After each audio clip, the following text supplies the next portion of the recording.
사사기 7장 1절부터 23절인데요. 같이 저희들이 읽을 때는 1절부터 14절까지만 읽도록 하겠습니다. 1절 제가 읽겠습니다. 여룻바알이라 하는 기드온과 그를 따르는 모든 백성이 일찍이 일어나 하롯셈 곁에 진을 쳤고 미디안의 진영은 그들의 북쪽이요 모래산 앞 골짜기에 있었더라. 여호와께서 기드온에게 이르시되 너를 따르는 백성이 너무 많은즉 내가 그들의 손에 미디안 사람을 넘겨주지 아니하리니 이는 이스라엘이 나를 거슬러 스스로 자랑하기를 내 손이 나를 구원하였다 할까 함이니라. 이제 너는 백성의 귀에 외쳐 이르기를 누구든지 두려워 떠는 자는 길르앗산을 떠나 돌아가라 하라 하시니 이에 돌아간 백성이 22,000명이요 남은 자가 10,000명이었더라. 여호와께서 또 기드온에게 이르시되 백성이 아직도 많으니 그들을 인도하여 물가로 내려가라. 거기서 내가 너를 위하여 그들을 시험하리라. 내가 누구를 가리켜 내게 이르기를 이 사람이 너와 함께 가리라 하면 그는 너와 함께 갈 것이요 내가 누구를 가리켜 내게 이르기를 이 사람은 너와 함께 가지 말 것이니라 하면 그는 가지 말 것이니라 하신지라. 이에 백성을 인도하여 물가에 내려가매 여호와께서 기드온에게 이르시되 누구든지 개가 핥는 것 같이 혀로 물을 핥는 자들을 너는 따로 세우고 또 누구든지 물을 굽고 마시는 자들도 그와 같이 하라 하시더니 손으로 움켜 입에 대고 앉는 자의 수는 300명이요 그 외의 백성은 다 무릎을 꿇고 물을 마신지라. 여호와께서 기드온에게 이르시되 내가 이 물을 핥아 먹은 300명으로 너희를 구원하며 미디안을 내 손에 넘겨주니 남은 백성은 각각 자기의 처소로 돌아갈 것이니라 하시니 이에 백성이 양식과 나팔을 손에 든지라. 기드온이 이스라엘 백성 모든 백성을 각각 그의 장막으로 돌려보내고 그 300명은 머물게 하니라. 미디안 진영은 그 아래 골짜기 가운데 있었더라. 그 밤에 여호와께서 기드온에게 이르시되 일어나 진영으로 내려가라. 내가 그것을 내 손에 넘겨주었느니라.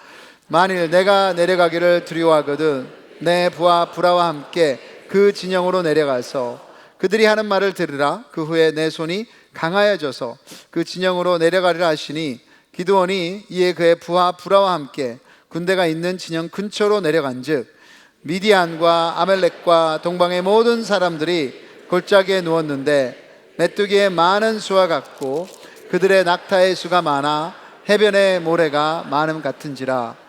기드온이 그곳에 이른즉 어떤 사람이 그의 친구에게 꿈을 말하여 이르기를 보라 내가 한 꿈을 꾸었는데 꿈에 보리떡 한 덩어리가 미디안 진영으로 굴러 들어와 한 장막에 이르러 그것을 쳐서 무너뜨려 위쪽으로 엎으니 그 장막이 쓰러지더라. 그의 친구가 대답하여 이르되 이는 다른 것이 아니라 이스라엘 사람 요아스의 아들 기드온의 칼이라. 하나님이 미디안과 그 모든 진영을 그의 손에 넘겨주셨느니라 하더라. 아멘. 네, 자리에 앉으시죠. 같이 한번 기도 한번 하겠습니다. 하나님, 이 거룩한 하나님의 시간에 저희를 초청해 주셔서 감사합니다. 오늘 저희의 마음을 주님께로 향하게 해 주시고 이 시간 우리의 유혹이 되는 것들 또 시험이 되는 것들 상처와 이런 것들이 올라온다면 성령 하나님께서 임재하여 주셔서 오직 주님의 말을 들을 수 있는 시간이 되게 하여 주시옵소서. 오늘도 살아있는 말씀을 우리에게 먹여주심을 감사드리며 예수님의 이름으로 기도드립니다. 아멘. 지난달에 한국과 인터넷 뉴스를 보니까 한국전에 참전한 한 미 해병대원의 소식이 있었습니다. 89세로 숨을 거두었다는 것인데요. 그의 이야기가 대단한 것은 이 듀원 듀이는 만 20세에 1952년도 4월에 한국의 전투에 참여를 했다가 부상을 당했습니다. 왼쪽 발꿈치에 이 수류탄이 굴러 들어와서 아주 큰 상처를 입었습니다. 그래서 그것을 치유하기 위해서 다시 군대로 돌아와서 치유를 받고 있었습니다. 근데 그때 또 다른 치유받는 자리에 또 다른 수류탄이 굴러 들어왔습니다.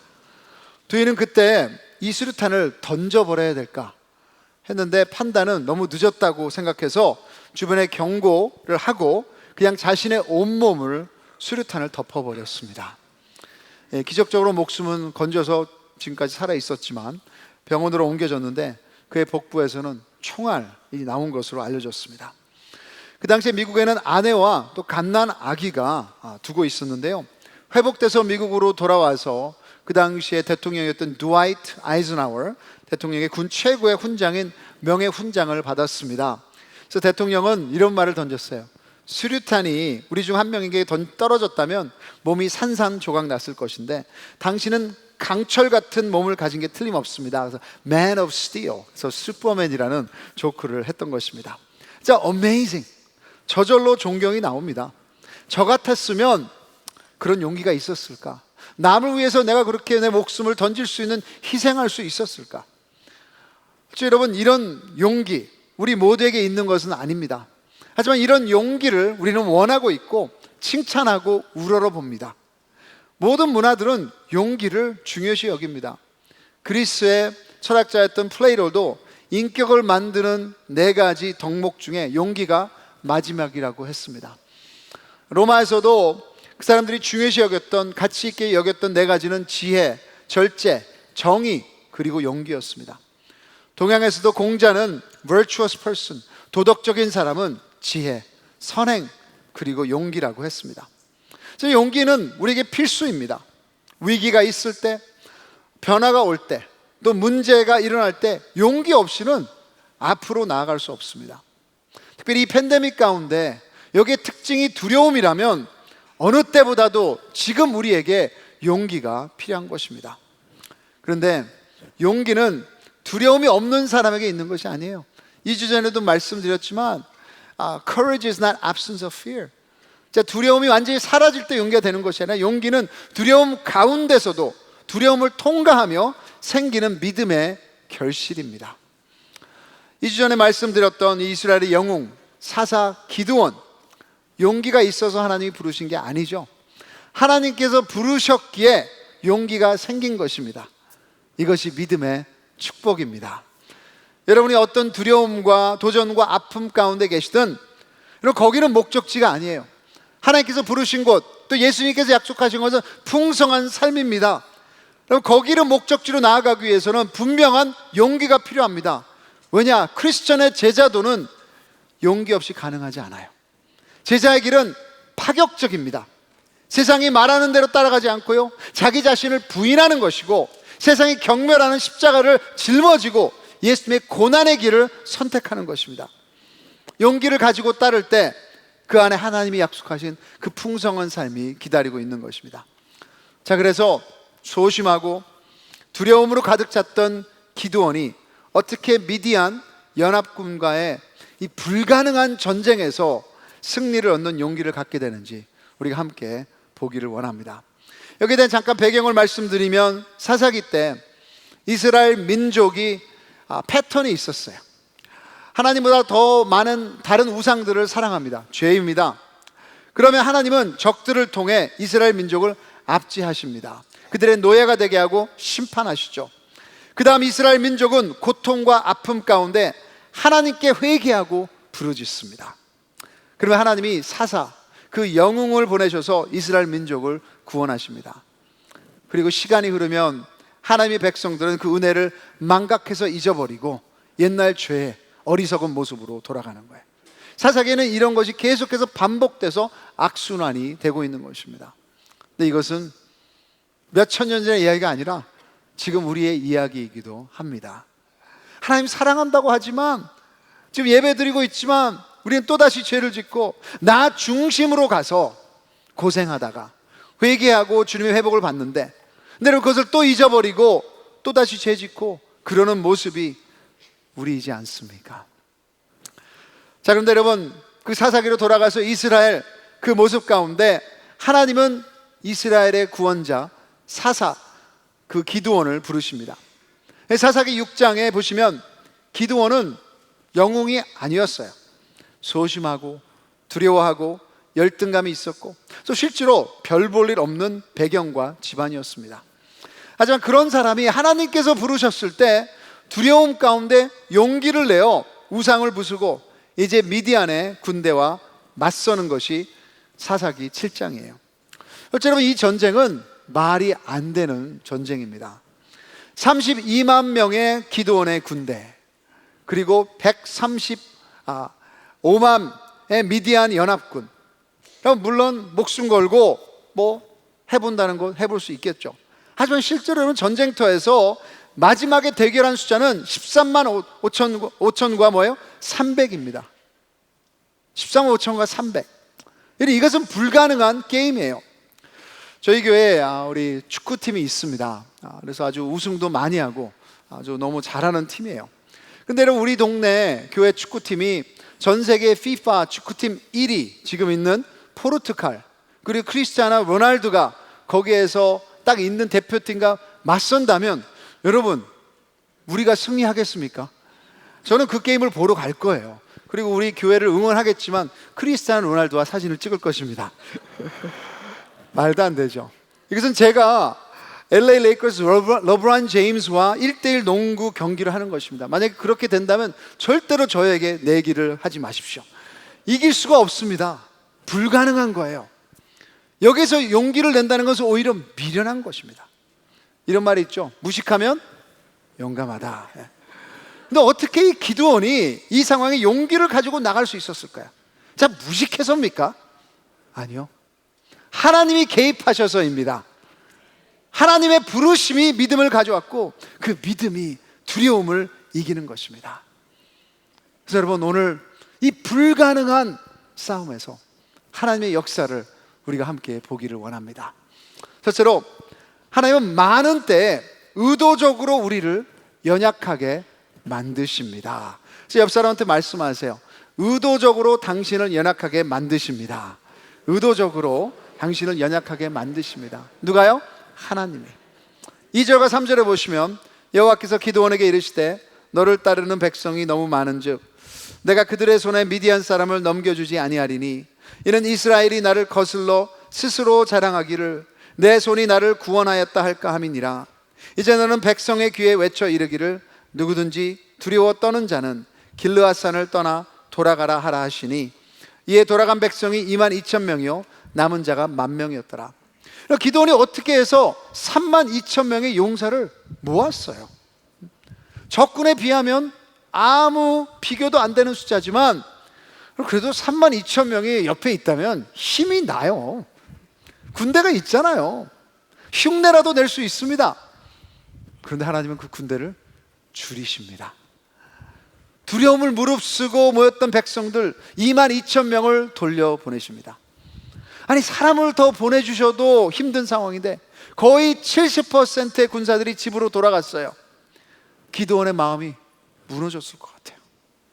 일단 용기도 사라졌을 것 같은 상황입니다. 그런데 하나님이 주시는 용기는 내 안에 내가 뭔가 믿는 것이 있을 때 오는 것이 아닙니다. 오히려 나의 연약함을 인정하며 오직 하나님 안에만 소망이 있다고 고백할 때 앞으로 나아갈 수 있는 것입니다. 그래요, 여러분, 하나님 우리를 사랑하시는 아버지시기에 아파하는 것 원하지 않습니다. 기뻐하지 않으세요. 하지만 하나님은 우리가 전적으로 그분만을 신뢰하며 의지하기를 원하십니다. 그래서 하나님 말고 우리가 의지했던 다른 것들을 없애시는 거예요. 그래서 하나님은 숫자를 줄이십니다. 그래서 때로는 우리의 건강을 가져가십니다. 아니면 직장이나 재정이나 그 힘들어진 상황에서 우리가 믿고 의지하는 것이 진짜 무엇인지 보게 만드시는 거예요. 그래요, 하나님이 직접적으로 고난을 주신다는 것은 아니에요. 하지만 하나님의 주권 아래 어떤 어려움을 통해, 그 때론 고난을 통해 하나님 말고 더 사랑한 것들을 드러내고 깨트릴 수 있다면 그 고난은 우리에게 축복이 될 것입니다. 어제 이 설교를 준비하면서 너무 인정하고 싶지 않은 코테이션을 하나 발견했습니다. 척 코슨이라는 크리스천 리더가 Whenever God wants to do something great in you, God crushes you. 하나님이 그 사람 안에 큰 일을 하시기 원하실 때면 하나님은 그를 무너뜨립니다. 아니에요, 무너뜨린 정도가 아니라 산산조각 내신다고 말합니다. 인정하기 싫어요. 하지만 이것이 엘리야 선지자의 광야 이야기였습니다. 그 갈멜산에서 바알의 선지자들 이겨서 다 죽여서 하나님께 영광을 돌렸지만 그 어떤 한 여인의 내가 너를 죽이겠다 하는 그 말에 겁을 먹고 광야로 도망가서 하나님에게 하나님 나를 죽여주십시오. 나 죽고 싶습니다. 이것이 요셉이 17살 때 노예로 팔려가 바로의 감옥에서 보낸 시간들입니다. 그 꿈이 있었던 청년이지만 결국 그가 머문 곳은 감옥이었어요. 이것이 모세가 40년 동안 광야에서 양을 치며 운둔하게 살았던 세월입니다. 그 궁전에서 공부하면서 왕자로 키워졌지만 자신의 민족을 자기의 힘으로 세이브하겠다고 했을 때 하나님께서는 광야로 보내셨어요. 40년 동안. 여기에 결론은 내 안에 답이 없다는 것, 나의 취약함, 연약함을 인정하는 것입니다. 그래서 내가 자랑할 수 있는 것이 오직 하나님이요, 하나님의 능력이요, 그분의 은혜일 때 하나님이 주시는 용기로 들어가는 것입니다. 근데 하나님은 여기서 기드온의 군사를 더 줄이십니다. 4절 보십시오. 여호와께서 또 기드온에게 이르시되 백성이 뭐라고요? 아직도 많으니. 하나님 22,000명이나 줄였으면 됐지. 하나님은 수학을 잘 못하시는 것 같아요. 5절에 물가에 내려가서 남은 군사를 두 그룹으로 나눕니다. 개 핥는 것 같이 혀로 물을 핥는 자, 그리고 무릎을 꿇고 마시는 자, 그리고 하나님은 무릎을 꿇고 마셨던 9,700명을 또 집으로 돌려보냅니다. 이제 겨우 300명 남았어요. 그래서 여기에 대한 해석이 많이 있습니다. 어떤 학자들은 무릎을 꿇고 그 무방비 상태의 물을 마신다는 것은 그 강가에 악어나 그런 적들이 공격할 때 싸울 수 없는 자들이었기 때문에 하나님께서 보내셨다 하는 해석도 있는데요, 모르겠어요. 해석이 따로 성경에는 나오지 않습니다. 근데 중요한 것은 하나님은 적은 숫자를 선택하셨다는 것입니다. 이것이 하나님의 방법입니다. 구원은 하나님에게 있기 때문이에요. Salvation belongs to the Lord. 절대적으로 하나님 역사를, 구원함을 자랑하기를 원하시는 거예요. 여러분, 이것이 복음입니다. 복음, 우리가 열심히 있어서, 우리가 강해서, 우리가 똑똑해서, 우리가 많이 예배드리고 기도하고 열정이 있어서 하나님이 구한다고 하지 않으십니다. 그건 처음부터 끝까지 하나님이세요. 근데 우리가 조금이라도 의지할 것이 있을 때 우리가 해냈다고 착각합니다. 그래서 하나님은 모든 것을 가져가시는 거예요. 우리가 진정으로 연약할 때 그때 하나님께서 믿음으로 용기를 주시는 것입니다. 요셉 파이퍼라는 사람이 이렇게 용기에 대해서 얘기했어요. 용기는 취약성, 연약함을 전제로 한다. 취약성 없이는 용기의 가능성도 없다. 천사는 취약한 부분이 없기 때문에 용감해질 수 없다. 사실 용감하다는 것은 상처를 견딜 수 있다는 뜻이다. 300명만 남아있을 때 기드온의 다리가 얼마나 흔들렸을까. 22,000명이 떠났을 때, 9,700명이 돌아갔을 때, 하지만 그 연약함을 자랑할 때 하나님의 구원의 기회는 시작된 것입니다.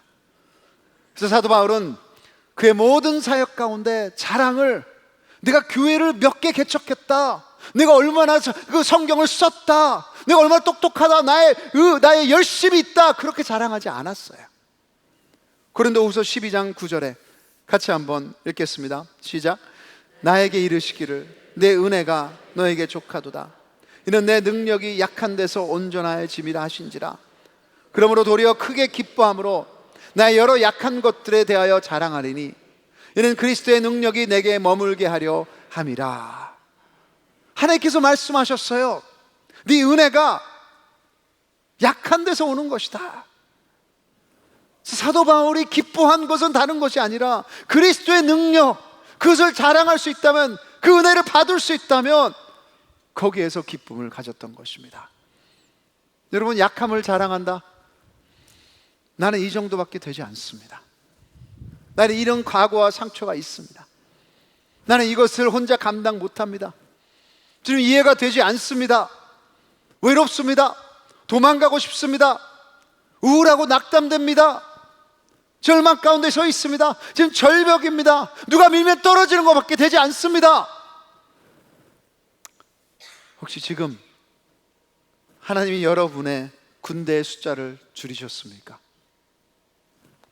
그렇다면 이제 하나님만 의지하세요.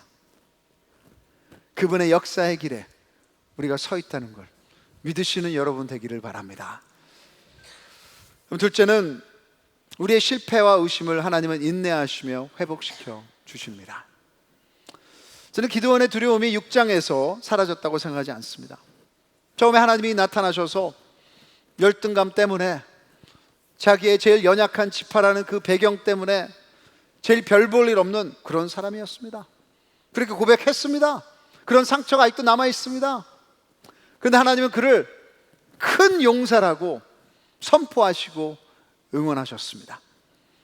그래서 기드온은 우상을 제거하는데 너무너무 좋죠. 근데 사람들이 두려워서 밤에 우상을 제거합니다. 또 확신이 없어서 하나님께 그 유명한 양털 시험 한 번이 아니고 2번이나 요구했습니다. 하나님은 또다시 그 시험을 통해 함께 하신다는 걸 확인시켜 주셨어요. 1번, 2번, 3번. 여러분, 이 정도까지 컨펌해 주셨으면 이제 나가서 싸워야 되는 거 아닙니까? 근데 기드온은 아직도 두려워하며 의심합니다. 내가 300명으로 감당할 수 있을까? 저라도 그랬겠죠. 하나님은 알고 계세요. 그래서 7장 9절에 그 밤에 여호와께서 기드온에게 이르시되 일어나 진영으로 내려가라. 내가 그것을 너의 손에 넘겨주었느니라. 만일 네가 아직도 두려워하긴 네 부와 함께 그 진영으로 내려가서 그들이 하는 말을 들으라. 그 후에 너의 손이 강하여져서 그 진영으로 내려가리라 하시니. 그럼 하나님은 아세요. 숨길 필요 없습니다. 기드온은 자기 부하와 함께 적의 진영으로 내려가서 그들이 하는 말을 듣습니다. 근데 그들이 꿈 이야기를 해요. 꿈 이야기 들어보시죠. 기드온이 그곳에 이른 적 어떤 사람이 그의 친구에게 꿈을 말하여 이르기를 보라, 내가 한 꿈을 꾸었는데 꿈에 보리떡 한 덩어리가 미디안 진영으로 굴러 들어와 한 장막에 이르러 그것을 쳐서 무너뜨려 위쪽으로 엎으니 그 장막이 쓰러지더라. 이 꿈의 제목은 공포의 보리떡. 생각만 해도 우습죠. 개꿈이에요. 그런데 그들의 해석을 들어보시죠. 이는 다른 것이 아니라 기드온의 칼이라. 하나님이 미디안과 그 모든 진영을 그의 손에 넘겨주셨느니라 자신들끼리 해석을 하는 거예요. 그 당시 보리떡은 가난한 사람들이 먹는 음식이었습니다.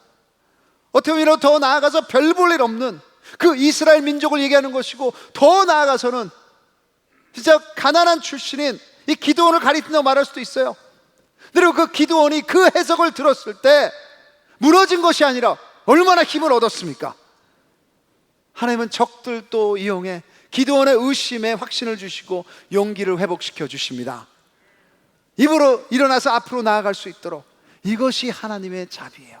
왜 우리에게 여러분 예배로 함께 모일 수 있도록 은혜를 주셨습니까? 왜 이렇게 여러분 기도할 수 있도록, 왜 이렇게 함께 격려할 수 있도록? 이것이 하나님의 자비입니다. 우리가 무너졌을 때 하나님께서 모이시게 하시는 거예요. 그래서 하나님을 바라볼 수 있도록 하시는 것입니다. 누구의 관점으로? 하나님의 관점으로.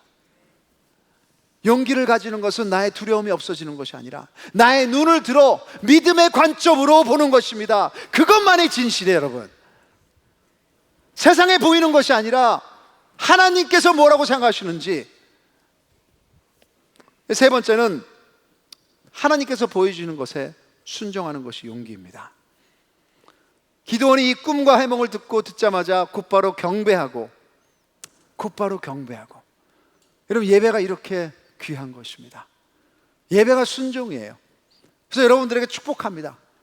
어떻게든 여러분 싸워서라도 예배 드리십시오. 목숨을 걸고라도 예배 드리십시오. 그 순종할 때 하나님께서 은혜를 주실 줄 믿습니다. 그래서 이스라엘 진중에 돌아와 이르되 일어나라. 기드온 곧바로 300명의 군사를 불러서 작전을 짭니다. 칼이 아니라 나팔과 빈 항아리와 횃불. 그 캄캄한 밤에 적의 진영을 계곡 위에서 둘러싸고 적들 중 3분의 1은 순찰해서 돌아올 때, 3분의 1은 자고 있을 때, 3분의 1은 순찰로 다시 나올 때 갑자기 300명의 이스라엘 군사들이 나팔을 불며 항아리를 깨며 횃불을 키며 함성을 지릅니다. 벌써 여기에서 게임 오버이에요. 이미 두려움의 영에 사로잡혀 있던 미디안 연합군들은 서로가 여러분 캄캄한 밤에 부딪히면서 적인 줄 알고 서로 싸우게 하는 것은 하나님께서 엔지니어 하신 것입니다. 하나님은 기드온의 의심과 두려움을 인내하시며 때마다 적절한 확신을 심어주시며 용기를 부어주셨습니다. 용기는 하나님을 전적으로 믿는 것입니다. 그 믿음이 있을 때 순종함 앞으로 전진할 수 있습니다. 믿음 없이 용기는 가능하지 않습니다. 그 믿음은 이렇게 역사합니다. 하나님께서 여러분 조금 보여주세요. 그러면 조금 나가는 거예요. 하나님께 좀 더 보여주세요. 그러면 좀 더 나가는 거예요. 그리고 하나님께서 보여주시는 것은 우리 눈으로 볼 수 없는 것일 수도 있습니다. 많은 때 그 보여주시는 것은 그냥 소망이에요. 근데 히브리서 11장 1절에 믿음은 바라는 것들의 실상이요. 그래서 여러분 야고보서 4장 8절에 하나님을 가까이 하라. 하나님을 가까이 하라. 그리하면 너희를 가까이 하시리라. 두려움이 사라질 때까지, 의심이 완전히 없어질 때까지, 모든 질문이 답해질 때까지 기다린다? 아니요.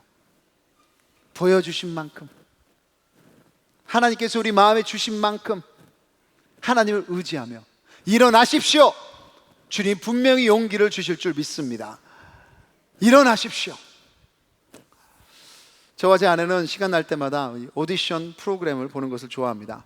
이 보통 사람들이 이 스타가 되는 과정이게 거기는 그냥 다 그 이야기들이 다 있어요. 그래서 감동이 담겨져 있습니다. 그래서 요즘은 국민가수라는 예능 오디션 프로그램을 보고 있습니다. 근데 그 중에 한 명은 어떤 트라우마 때문에 이 무대 공포증이 있는 남자예요.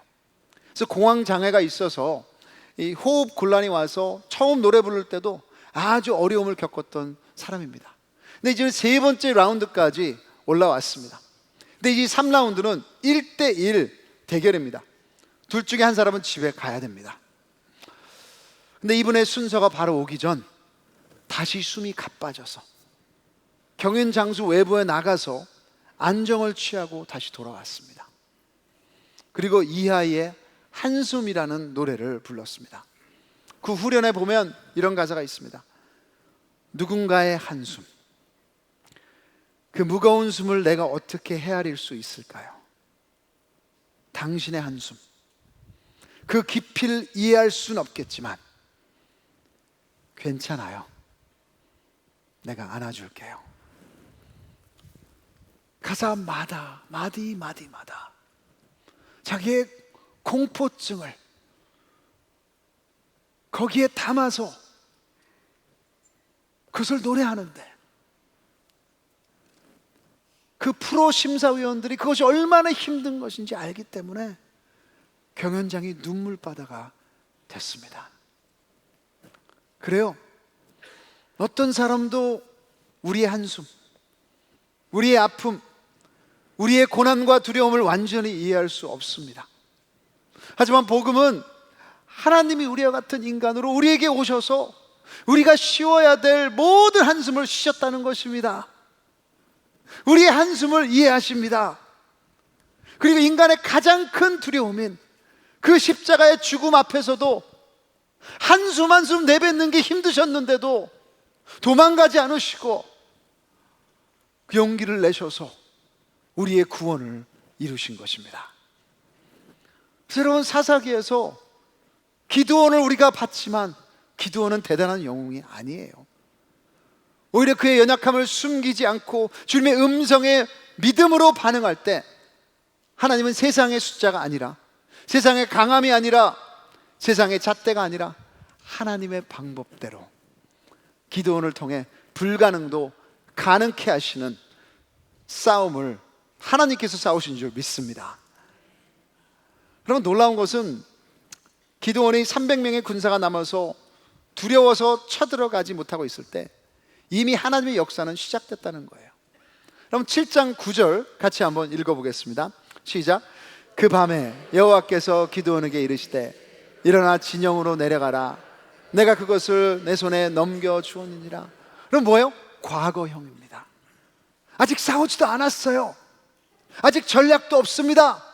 아직 일어나라고 소리치지도 않았어요. 300명을 바라보면 한숨만 계속 쉬는 상황입니다. 하지만 하나님은 그 불가능한 싸움을 벌써 이기셨다는 것을 기드온에게 말씀하신 거예요. 이것이 여러분 크리스찬의 삶입니다. 결론은 벌써 나왔습니다. 십자가에서 예수님이 선포하셨습니다. It is finished. 벌써 모든 것을 이루셨어요. 그러기에 우리가 할 수 있는 것은 감사요, 찬양이요, 순종입니다. 고린도서 15장 57절에 우리 주 예수 그리스도 말미암아 우리에게 승리를 주시는 하나님께 감사하노라. 그러기에 여러분, 그 안에 담대하시고 하나님이 보여주셨다면, 말씀하셨다면 그만큼 나가시면 되는 거예요. 그만큼 믿으시면 되는 거예요. 이제는 소망하며 믿음으로 용기 있게 나가는 여러분 되기를 주님의 이름으로 축복합니다.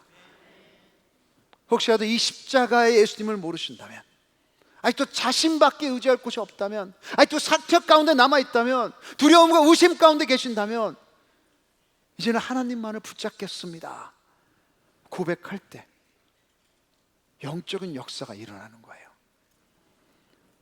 예수님의 제자이신 분들은 오늘 다시 한번 생각하셔야 돼요.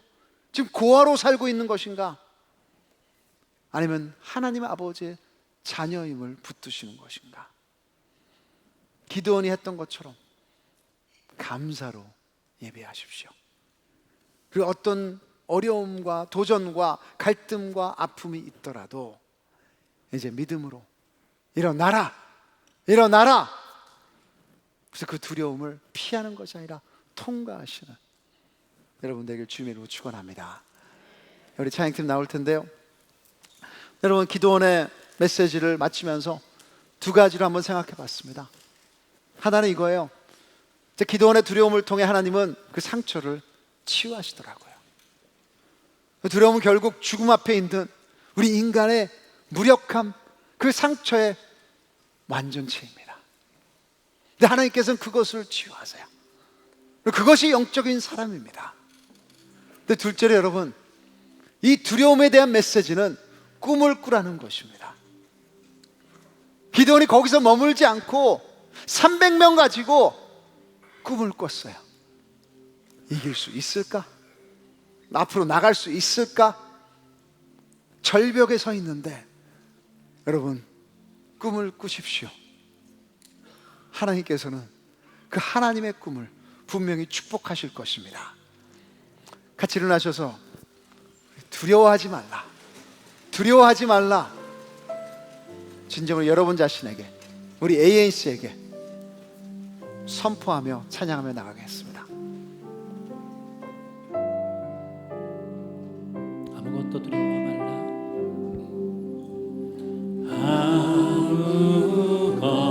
아무것도 두려워 말라.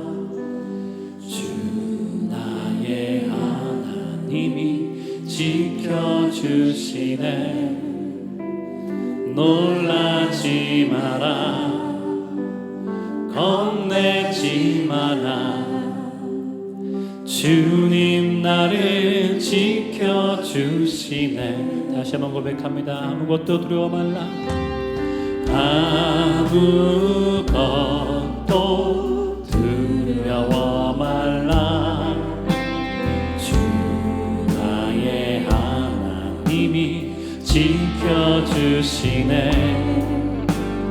놀라지 마라, 겁내지 마라. 주님 나를 지켜주시네. 내 맘이 힘에 겨워 지칠지라도 주님 나를 지켜주시네. 세상의 엄한 풍파 몰아칠 때도 주님 나를 지켜주시네.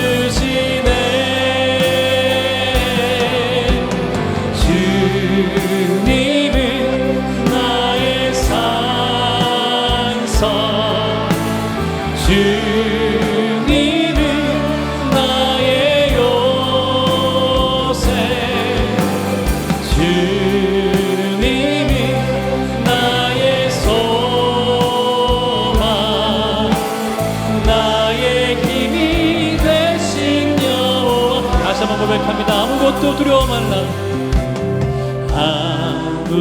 아무것도 두려워 말라. 주 나의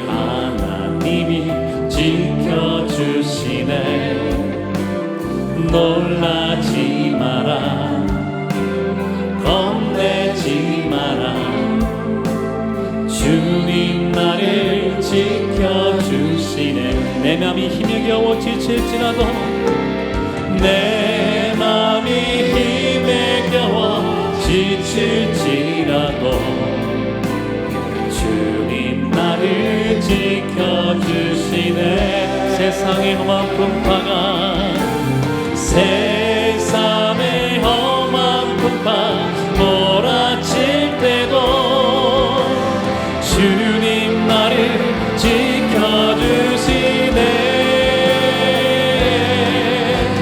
주님은 나의 산성 주님은 나의 요새 주님은 나의 소망 나의 힘이 되신 여호와 주님은 나의 산성이십니다 주님은 나의 산성 주님은 나의 요새 주님은 나의 소망 나의 힘이 되신 여호와 우리 같이 한번 기도했으면 좋겠습니다. 오늘 이 기도원의 이야기는 기도원에 대한 것이 아니에요. 기도원을 부르신 하나님에 대한 이야기입니다. 오늘 하나님께서 우리를 부르시고 계십니다. 다시 한번 주님만 바라보라고, 믿음을 가지라고, 상황을 바라보는 것이 아니라, 두려움 가운데 남아있는 것이 아니라 그 두려움을 통과해서 우리 한숨을 이해하시는 예수 그리스도를 만나는 것입니다. 그래서 우리 한숨을 주님 앞에 가리키며 주님 앞에 고백하며, 주님 내가 이것과 되지 않습니다, 주님께서 나를 붙잡고 계심을 믿습니다. 같이 한번 동성으로 주님 앞에 기도하며 나가겠습니다. 하나님 아버지, 이 시간 주님 앞에 나옵니다. 아버지 하나님이시여, 우리의 모든 한숨을 아시는 주님, 진짜 주님 한숨 내쉴 때마다 힘든 경우도 있습니다. 아버지 하나님이시여, 지금 두려움 가운데 계신 형제자매들도 있습니다. 아버지 하나님이시여, 저희가 두려워서 아버지 앞날에서 절벽 가운데 계실 벼랑끝 되신 분도 계십니다. 그러나 오늘 주님의 부르심이 있사오니 아버지 하나님이시여, 사람 눈 보지 않게 해주시고, 아버지 세상에 많은 것 따라가지 않게 해주시고, 상황 바라보지 않게 해주시고, 오직 믿음의 눈을 들어서 기도원이자 아버지 하나님이시여 일어나라 했던 것처럼 우리 자식에게 일어나라, 우리 하나님의 음성을 들을 수 있도록 도와주시옵소서. 주님께서 문을 여는 줄 믿습니다. 하나님께 부르시는 줄 믿습니다. 아버지 하나님이시여, 앞으로 전진할 수 있도록, 꿈을 꿀 수 있도록 하여 주시고, 이 시간 우리의 상처도 주님께서 취하시는 줄 믿습니다. 아버지 감사합니다. 아버지 하나님이시여, 주님 되지 않습니다. 하나님 주시옵소서.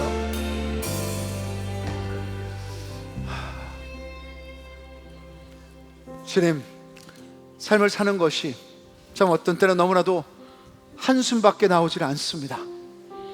우리가 할 수 있는 것이 많이 없습니다. 그러나 그 연약함이 하나님이 부르는 자에게는 축복이 될 줄 믿습니다. 이 가운데 주님, 우리 기도할 것입니다. 믿음의 눈으로 바라볼 것입니다. 세상이 말하는 잣대가 아니라, 세상이 말하는 방법이 아니라, 지금 주님께서 부르신 그곳에서 예배 드릴 것입니다. 찬양할 것입니다. 감사할 것입니다. 기도할 것입니다. 다시 일어날 것입니다.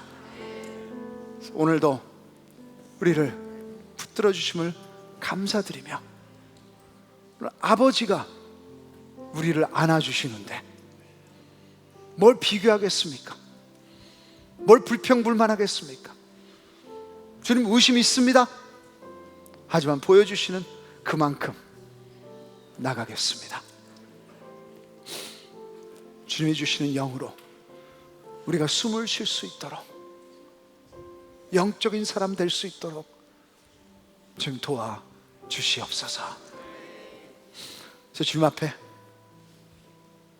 우리의 시간과 우리의 삶과 우리의 헌신과 우리의 물질을 드립니다.